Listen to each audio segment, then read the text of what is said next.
Hello students, welcome to my new video. इस video में हम देखने वाले हैं दिनांक 20 अगस्त 2021 कक्षा 9वीं विषय सामाजिक विज्ञान अध्याय एक पालमपुर गांव की कहानी।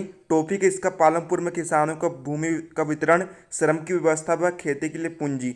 तो इसके होमवर्क के हम यहाँ पर सभी प्रश्नों का यहाँ पर आंसर देखने वाले हैं, साथ ही में समझने वाले हैं। तो वीडियो के लिए लाइक का बटन जरूर से दबा देना और वीडियो को अंत तक ध्यान लगाकर समझना। वीडियो को समझने के पश्चात आपको वीडियो डिस्क्रिप्शन में आपको एक लिंक मिलेगी, उस लिंक पर क्लिक करके आप इसका लिखित में उत्तर प्राप्त कर सकते हैं। तो वहाँ से आप लिखित उत्तर प्राप्त करके अपनी कॉपी में लिख सकते हैं। चलिए अब हम वीडियो को यहाँ पर बिना किसी देरी के शुरू करते हैं। तो देखिए छात्रों, वहाँ पर हम देखते हैं पहला प्रश्न आपको दिया गया है। प्रश्न क्रमांक आपको दिया गया है कि पालमपुर के 450 परिवार में भूमि का वितरण किस प्रकार है। देखिए पालमपुर में कितने परिवार है, 450 परिवार निवास करते हैं। तो उनके बीच में भूमि का वितरण किस प्रकार से हुआ है, हमें उसके बारे में यहाँ पर बताना है। तो देखो बच्चों, पालमपुर में 450 परिवारों में से लगभग एक तिहाई अर्थात 150 परिवारों के पास खेती के लिए भूमि नहीं है। वहाँ पर देखिए 150 जो परिवार है उनके पास खेती के लिए भूमि नहीं है, वे खेती नहीं कर पाते हैं, जो अधिकांशतः दलित समाज से आते हैं, यानी कि थोड़े निचले समाज से आते हैं। बाकी परिवारों में से जो 240 परिवार है जिनके पास भूमि है, 2 हेक्टेयर से कम क्षेत्रफल वाले किसान छोटे भूमि के टुकड़ों पर कृषि करते हैं। यानी कि जो 240 जो परिवार है वे 2 हेक्टेयर से कम उनके पास खेत है और इस पर वे खेती करते हैं, जिससे किसानों के परिवारों को पर्याप्त आमदनी नहीं होता है। और जो बाकी के जो बच्चे जो परिवार है उनके पास थोड़ी ज़्यादा भूमि है ना बच्चों। इस प्रकार से यहाँ पर भूमि का वितरण हुआ है।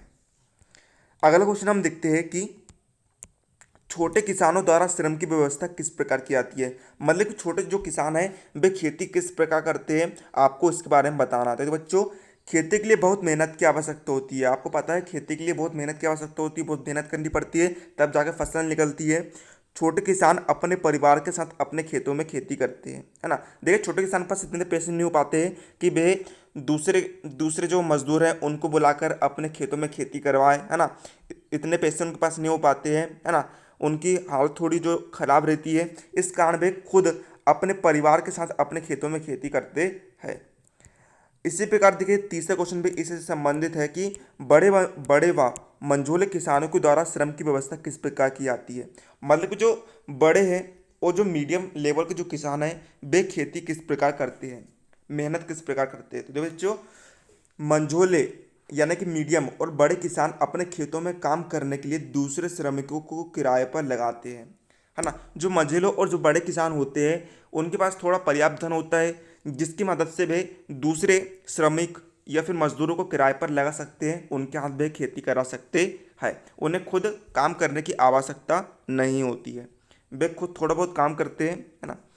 अब देखो बच्चों, प्रश्न 4 में दिया है छोटे किसान खेती के लिए पूंजी की व्यवस्था कहाँ से करते हैं। यानी जो छोटे किसान जो होते हैं वे खेती में लागत किस प्रकार से लगाते हैं, उनके पास लागत कहाँ से आती है। तो देखिए इसका आंसर है छोटे किसानों को कृषि के लिए पूंजी हेतु बड़े किसानों, गांव के साहूकार या व्यापारी से उधार लेना पड़ता है। यानी कि वे बड़े किसान गांव के साहूकार जो ऋण देते हैं, जो व्यापारी होते हैं उनसे वे उधार लेते हैं और उस उधार से वे लागत लगाते हैं, और जो भी उन्हें है ना, जो भी उन्हें बचत होती है वे फिर धीरे धीरे करके वे उनको उधार लौटाते हैं।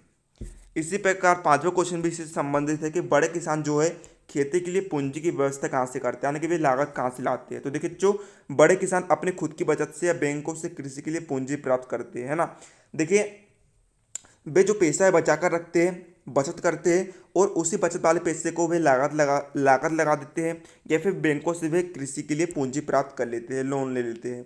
वे वर्ष प्रति वर्ष की बचत को जोड़कर अपने स्थिर पूंजी को भी बढ़ाते हैं। यानी कि देखिए जब उन्हें फसल में जो बचत प्राप्त होती है उसे वे थोड़ा थोड़ा जोड़कर रखते हैं, इससे जो उनकी स्थिर पूंजी वे निर्मित होती जाती है। जैसे कि देखिए उन्होंने पहले साल किसी बचत को जोड़ लिया, दूसरे साल उन्होंने थोड़ी सी बचत को जोड़ लिया, तीसरे साल उन्होंने थोड़ी सी बचत को जोड़ लिया। इस प्रकार जो उनकी स्थिर पूंजी है वे इन्हें अलग रखते जाते हैं और कहीं फिक्स कर देते हैं। तो इस प्रकार हमने आज के इस वीडियो में आपके स्माइल 3.0 होमवर्क का सभी प्रश्न का उत्तर देख लिया। उम्मीद है आपको वीडियो हेल्प लगा तो वीडियो को लाइक कर दीजिएगा। वीडियो डिस्क्रिप्शन में आपको लिंक मिल जाएगी, उस लिंक पर क्लिक करके आप इसका लिखित में उत्तर प्राप्त कर सकते हैं। तो मिलते हैं अगर किसी नए वीडियो, तब तक के लिए जय हिंद, जय भारत। डियर स्टूडेंट, स्टडी करते वक्त आपको किसी भी क्वेश्चन में डाउट आता है तो अब आपको टेंशन लेने की ज़रूरत नहीं है, क्योंकि फिलो ऐप लेकर आ चुका है एक ऐसा फीचर जिसके माध्यम से आप किसी भी क्वेश्चन का तुरंत सल्यूशन पा सकते हैं। फिर चाहे वो क्वेश्चन आपके किसी भी क्लास का हो, किसी भी सब्जेक्ट का हो, आपको उसका तुरंत सल्यूशन मिलेगा।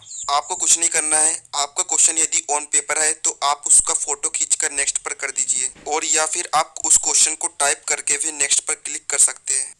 आप सिंपली अपना यहाँ क्वेश्चन लिखिए जो भी है। क्वेश्चन लिखने के बाद आप ये सब ऑप्शन सिलेक्ट कर लीजिए। एक्सपर्ट्स तुरंत लाइव आकर विद इन 60 सेकेंड्स में आपका आंसर देंगे। जी सर नमस्ते। जो अपना इंटरनेट है उसका निर्माण किसने किया? अमेरिका की एक संस्था थी, वही मुझे पूरा नाम DOD करके थी, 1969। Thank you sir. डिस्क्रिप्शन में दी हुई लिंक से आप ऐप को डाउनलोड कर सकते हो और अपने सारे डाउट क्लियर कर सकते हैं। तो जाइए और डाउनलोड कीजिए।